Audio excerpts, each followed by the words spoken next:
Okay, so Sarah, can you confirm that that is recording?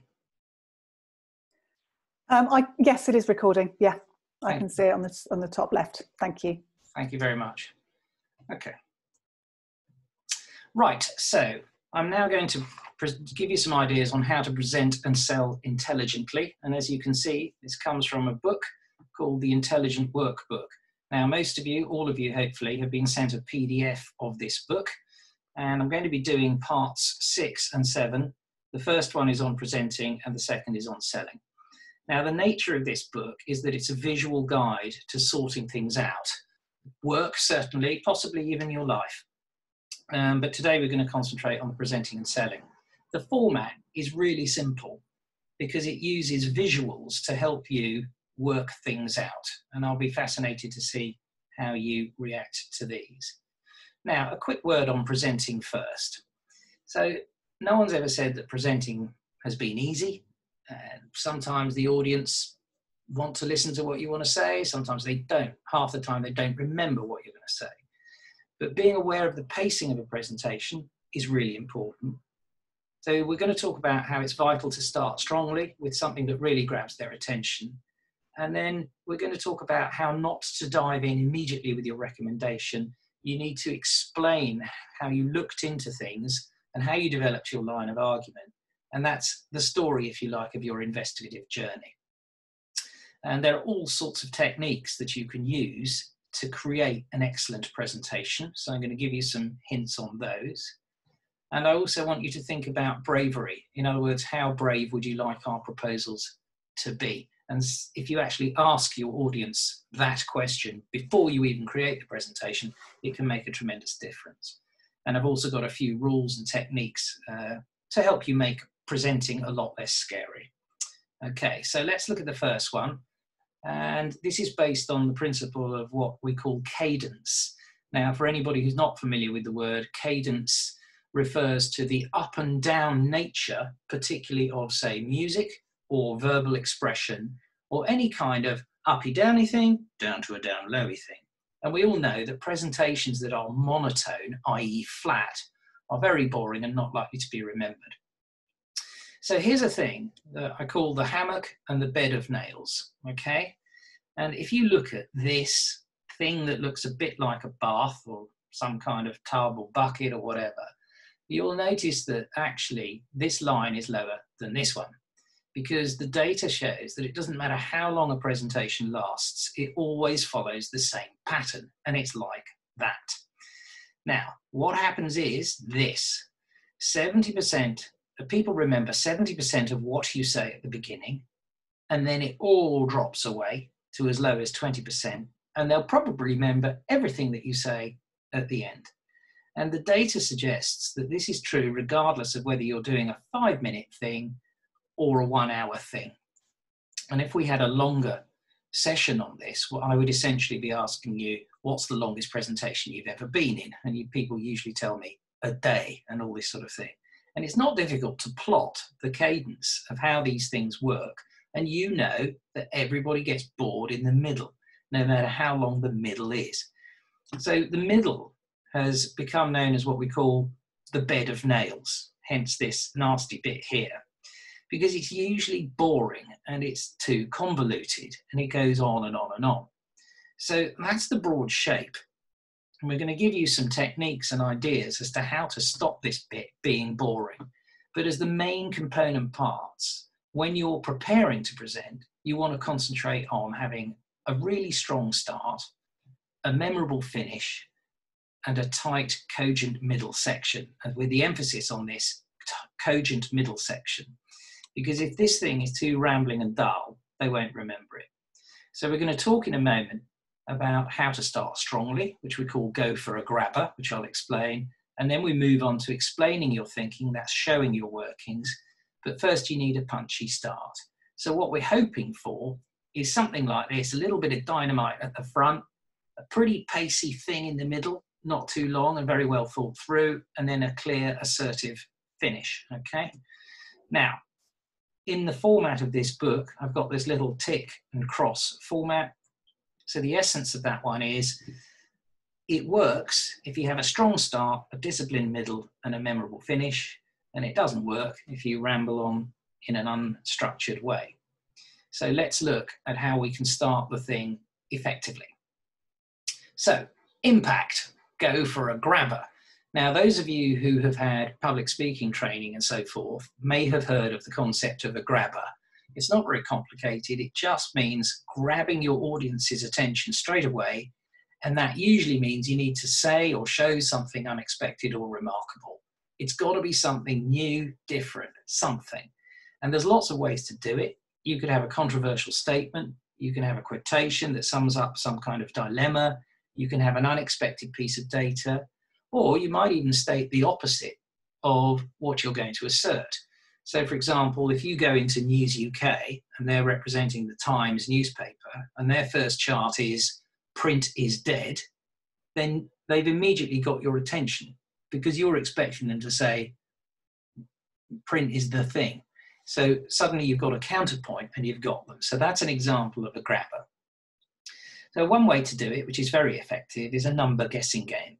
So for example, if I write on my first chart, this 3 million, then we got to find out, well, what does that refer to? Or what is the 3 million? And as you can see here, what is it? Is it the budget, the number of extra potential customers? It could be anything, the size of the audience, the extra audience you're going to get, and so forth. It's a numbers guessing game. Immediately, you then engage your audience, and the conversation is now underway. Okay, so that, or a controversial statement, or something like that, is the way to get it underway. The way it doesn't work is if you use a boring title, such as Presentation to Dave Smith, April 22nd. It's got no oomph to it, and therefore you're already sounding flat, boring, and so forth, and you haven't got people's attentions. There are lots of other ways to create empathy at the beginning, and here's a few examples. If you're starting a debate, you can choose a provocative question, such as, why is our product so much worse than the competition? Bit controversial, but at least we're listening. If you're trying to persuade them of a particular stance, then you state it loud and clear, ethical credentials, an essential element of our product positioning. If it's information, it's more of an informational report, like a competitive review or something like that, then keep it factual and free of loaded words. So it's the banking industry today, thank you, we know what we're doing. Or you can get some emotion into it, in which case you would put that before the subject matter, such as touching people's lives, the power of humour in customer service, something like that. So you should play around with this chosen title all the time and keep checking it back against the relevance of the content that you're developing as you go along. Change it as necessary. Sometimes you write a title, and when you get to the middle of the presentation, you find you've veered off and you're not really dealing with that topic or answering the question anymore. Other times, your content veers off, you check back to your title, and you find that actually your title needs to be changed because it no longer reflects the main body of what you're saying. Okay, so what works is grabbing attention right from the start, and what doesn't work is slow, monotonous, even or flat delivery from the off. Okay, now I talked a little bit about showing your workings. So this takes a bit of work to show you what's going on here. This is almost like an entire presentation skills training day on one spread. So let me guide you through it. So to get people to agree with what you're proposing, you have to show your workings. And this is like solving an equation in a maths exam. You cannot just go straight to the answer and say, aha, the answer is 6.3. You need to explain how you got there. So the cadence of the presentation should involve what I call whittling down. So we're reducing the argument down, as in this, which is something I call the whittling wedge, which was originally in the diagrams book. So this represents a way of dealing with two of the most common criticisms that clients and prospects particularly make of agencies. And what it is that on the left here, many agencies or presenting companies present far too much material. And there are so many options here that the prospect or client just has no idea what they're recommending. So they think, well, they don't have a clear view. It's all a bit vague. I don't know what I'm going to do with this. And there's a thing called the paradox of choice, where if you have too much choice, you simply don't make a decision at all. But at the other end of this, there is here the, if you like, the stubborn or single-minded proposer who thinks, right, I'm going to make this ultra clear. I'm just going to say the answer is X. And if you do that, of course, the audience may think, well, they've only got one idea, or I don't know how they got to that, or they haven't looked at the options properly, or they're just plain stubborn. So I don't think I want to do business with them. So it's important that you tell the story of the journey from here to here. So that's how you say, we looked at a number of options, perhaps a lot of them, 10, 12, got it down to about 4, and we arrived here, and then they understand your workings. So that means you've got a broad-ranging beginning, a logical argument in the middle, clear recommendation at the end. Now, the knack with that middle section is to provide an intelligent interplay between assertions and facts.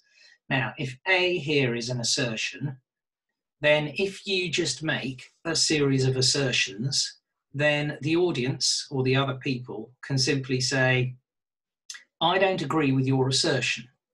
In other words, it's like an opinion and it's just left hanging there.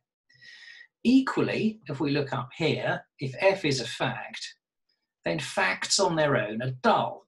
So if my present just goes, here's a fact, here's a fact, here's a fact, here's a fact, it doesn't really get you very far. It's a bit like the weather forecast or some really, really long data presentation, because the facts are not interesting without a point of view. So if we look at this type of construct here, the ideal blend is a series of assertions like this, but always backed up with a fact like this. So it's a sort of yin-yang interrelationship, if you like. Our opinion is X, and here's the evidence to support it. Our opinion is X, here's the evidence to support it, and so forth. Now, clearly, if you've just got a small, short proposal, there may only be one of those couplings. But if it's a longer pitch and so forth, could be a lot more of them. There's another way of looking at it, and that's all, if you like, upside down, and that's, here's a fact, here's our point of view on it. Here's a fact, here's our point of view on it. So either version of this are acceptable, but it's the crucial coupling of fact with opinion that leads to a really effective presentation. So when you've done that, you're, if you like, trying to guide the audience down to here, which is the big ta-da moment. Now that sounds great, but I'm sure you've all sat in presentations where the so-called ta-da big moment isn't really very exciting. And so actually there's a pitfall there, and you want to get out of that moment as fast as you can. And this little diagram here shows this being the whittling wedge. So you've whittled down to ta-da, the big moment, but then you've got to expand out again really fast to explain how fertile this idea is in a way that's going to help their business. And therefore, not surprisingly, we call this one the bow tie. Okay, so in summary on that one, you're whittling down, you're proposing, then expanding. That works. And what doesn't work is assertions without facts or vice versa.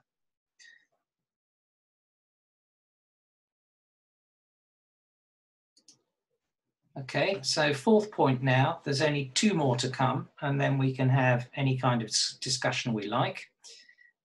This is all about overcoming objections, and it's something to do with barriers. Sometimes it's barriers to purchase, which you've probably heard about in a customer or consumer context. But here I'm talking about barriers with regard to what's going to stop the other person agreeing with my line of argument or presentation, and therefore not approving my proposal. So we know that no presentation really ever runs smoothly. You're lucky if they do. And often there are severe blockages. And the way to deal with these is to think about it before you present. Because if you're caught short with somebody saying, well, I don't agree with that, then it can really derail your presentation right in the moment when you're making it. And it's an uncomfortable thing.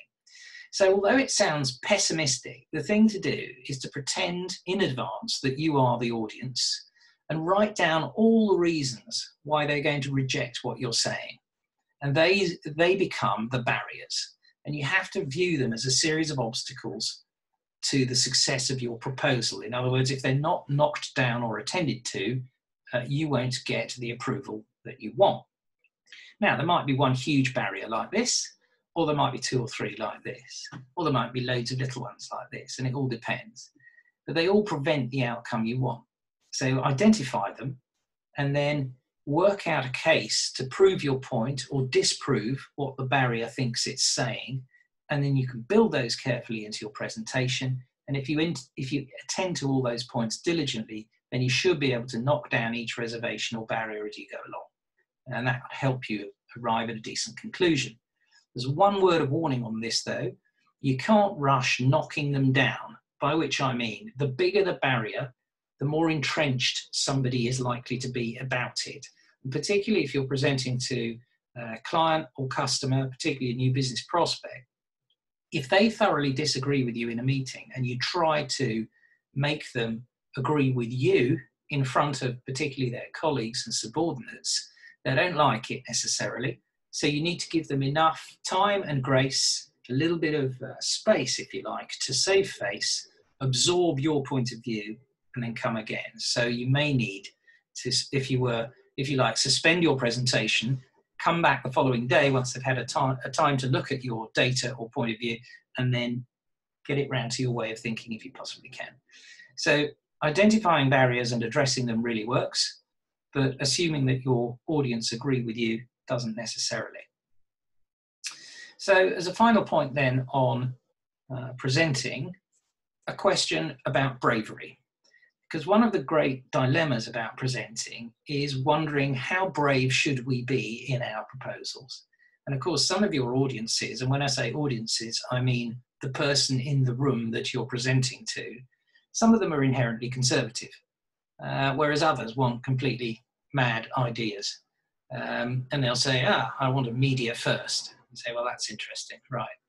So the question is, how do you work out where to pitch it? And one of the really effective ways to do it is to use a bravery scale. And here I've written this very simplistically, if you like, from 0, not brave at all, to 10 out of 10, very brave. And so if you ask them well in advance of your presentation, how brave would you like our proposals to be? It's highly effective. It sounds like a simple question, and it is, but the responses can tell you a lot.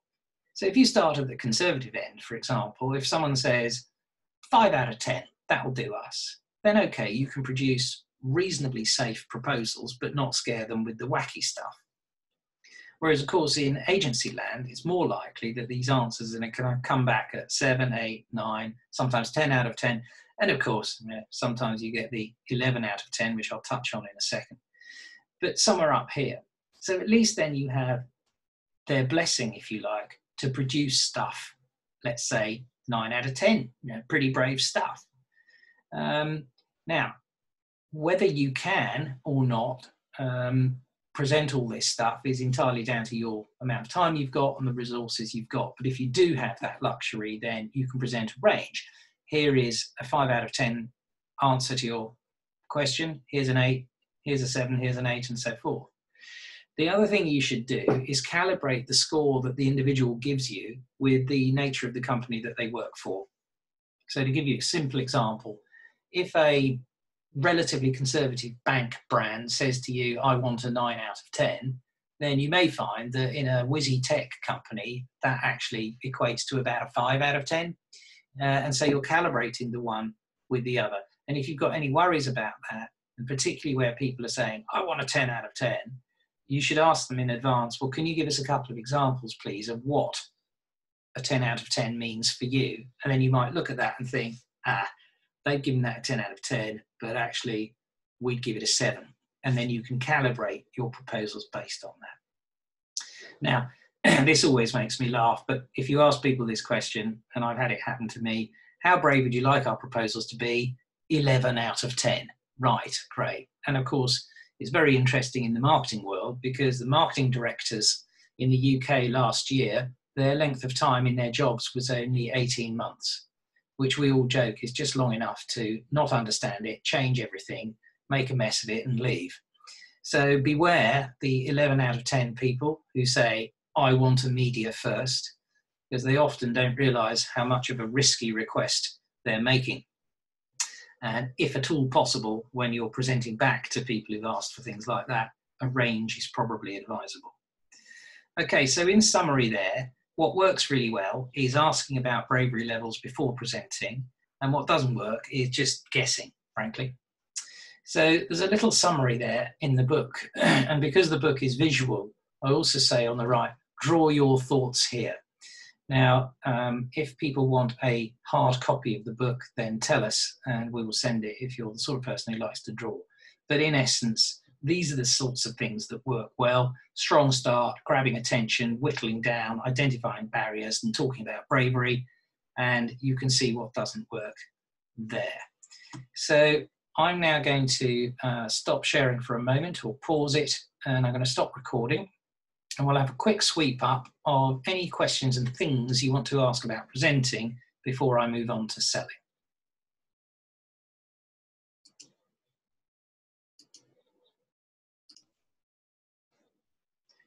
Okay.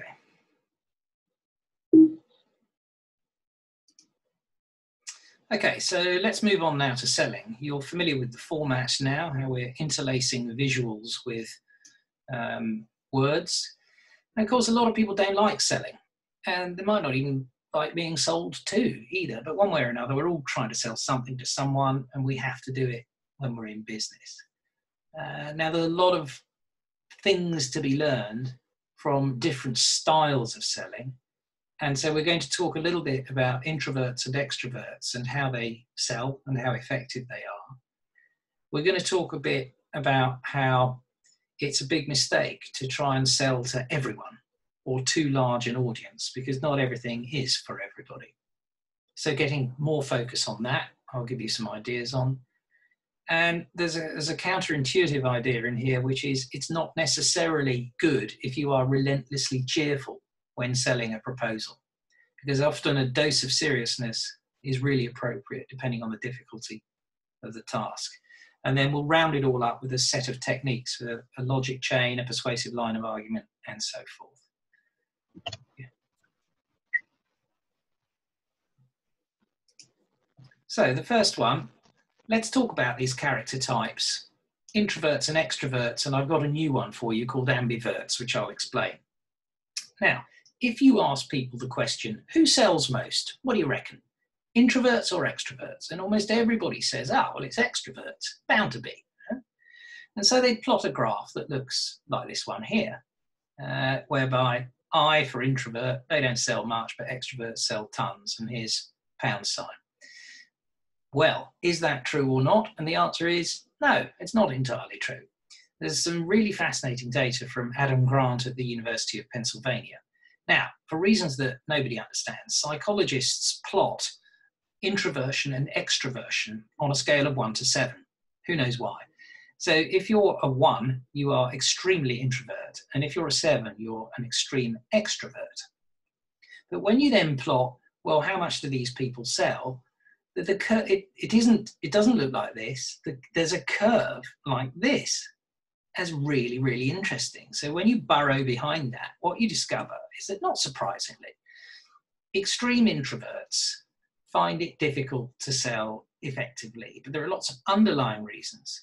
Yes, they may be shy, but also they often pursue jobs that don't require selling in such a high degree and so forth, and they try and avoid it if they possibly can. But what's really interesting is that when you go to the other end, you notice that extreme extroverts, they don't sell well either. And when you burrow into the examples, why? The reasons are because they're overly zealous, they're too assertive, they pester people, they contact people too frequently, they don't listen. Just in summary, they're just pretty annoying people. So that's counterproductive to them. So what's really interesting is a thing called ambiversion or ambiverts. And it's not a trendy new buzzword, it's been around a long time, about 100 years. And it describes the people or the state of mind that can find a balance between introversion and extroversion. And essentially what it is that extroverts are, quotes, geared to respond. In other words, that thing needs fixing, I'm going to sell you one of those now. Whereas introverts are geared to investigate and inspect, and so they're way more thoughtful. So it's a very powerful combination. The message to extroverts is, please tone it down a bit. Stop broadcasting and listen, because you will arrive more thoughtfully here. And for introverts, we know they can step it up for brief periods, but then they're exhausted. But they're brilliant, and in fact can be way better than extreme extroverts at selling, because they're so good at listening. So we're talking about an appropriate blend of listening and proposing. Okay, so being an ambivert for everybody, regardless of your style, should be your goal. Whether you turn it on for a brief moment or tone it down for a brief moment, being an extreme of either is not particularly effective. Okay. So now let's talk a little bit about selling and to whom. And this is where target audiences and so forth may come to mind for those of you because you're working in comms. There are loads of ways to work out a sales strategy, and a pyramid is a really good one. Here, let's build up some of the component parts of one. Now, far too many companies try to sell to everybody, and because they desire mass appeal, they fail to recognize that not everything is for everyone. So the first thing to do is to work out who understands your offer, who might do and who never will.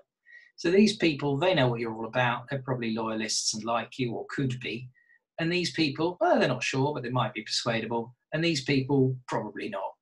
And far too many companies try to sell to this bottom group here ineffectively, and they don't get anywhere, and it's a complete waste of time and money. So you can sell with confidence, if you like, to the top group, and they're more likely to buy from you multiple times, so that'll be frequency, and they're more likely to be amenable to other products from you, and so forth.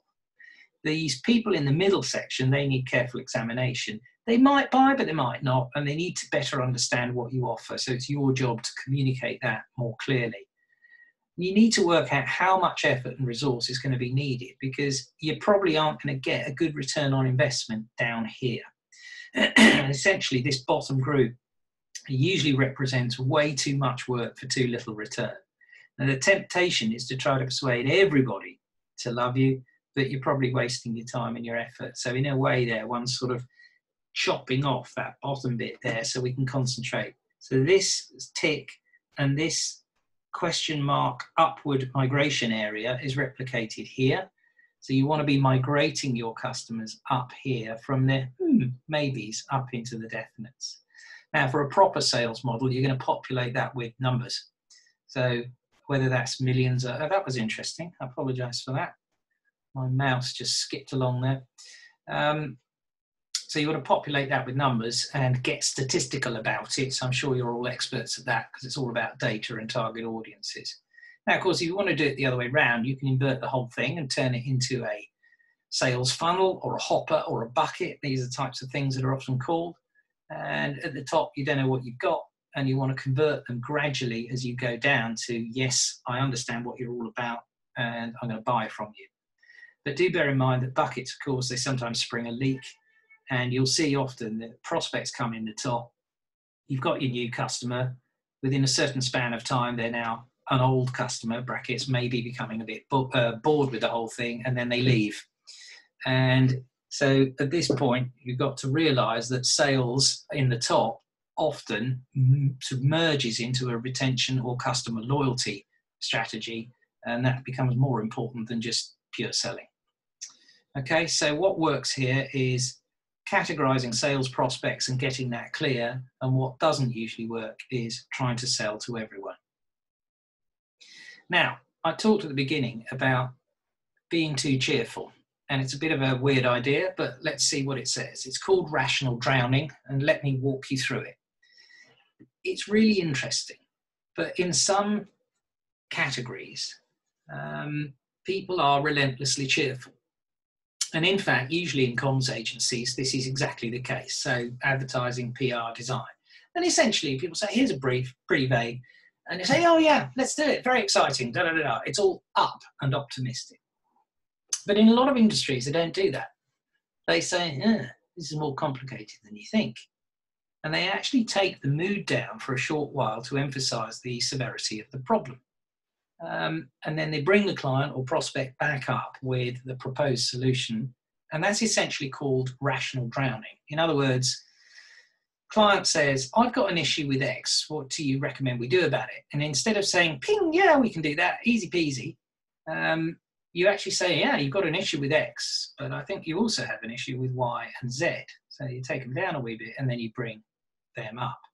And the interesting thing, certainly in the comms world, is that you can immediately see that the fast, optimistic solution is always going to be cheaper and in a rush because it doesn't have so much value attached to it. In other words, client says, I've got an issue with X. And you say, oh yeah, we've done with loads of those. And they say, great, can I have that in 2 days flat, please? And I assume it'll only cost me £5,000. Whereas if you go to a management consultant, they'll say, yeah, you've got an issue with it. It's really complicated, this. And you've got an issue with this as well, and an issue with this. And you can immediately see that the answer to that is going to take longer and definitely cost more. So a degree of severity added to an issue can very much stand in your favour when it comes to your timing, your income, and so forth. So let's just work out how that might work. Effective selling in stages. Well, really what you're doing is a form of commercial teaching at the beginning, and typically it'll involve these 6 stages here. The first one is some kind of warmer, which we've talked about. You're building credibility through empathy, you're listening, you're learning, you're emoting, you're developing some kind of rapport. Then, and this is where we begin to get into it, is reframing. You don't just say, yep, thank you for the brief, it's clear as day, let's just implement the brief. You probably reframe it, and you possibly slightly shock them by introducing something that they hadn't thought of, something that they don't know. So you re-express the challenge in a new way, moving it, reframing it from what they thought it was to this, and then you may care to put in your rational drowning, whereby you intensify the problem, and then you break it down into understandable components. You're using logic, data, and all the things we referred to already, to make them believe, this is a bit more complicated than I thought. Then you introduce the emotional impact. So you're going to make the problem human now, give some tangible and personal examples to dramatize the issue, and then finish up by providing some kind of value proposition, approach, a thing that sorts out the, as it were, drowning slump. And then, of course, you're going to create some kind of implementation map to explain how to fix the problem in detail with your product, your service, whatever it may be, and you map it all out. So when you stick all that together, you've got this 6-way approach. You don't have to follow all 6 steps, but if you cherry pick some of them, hopefully that's an interesting and slightly different way to approach what would otherwise be perhaps just a relentlessly optimistic presentation. Okay, so moving on, just going to have a swig of water.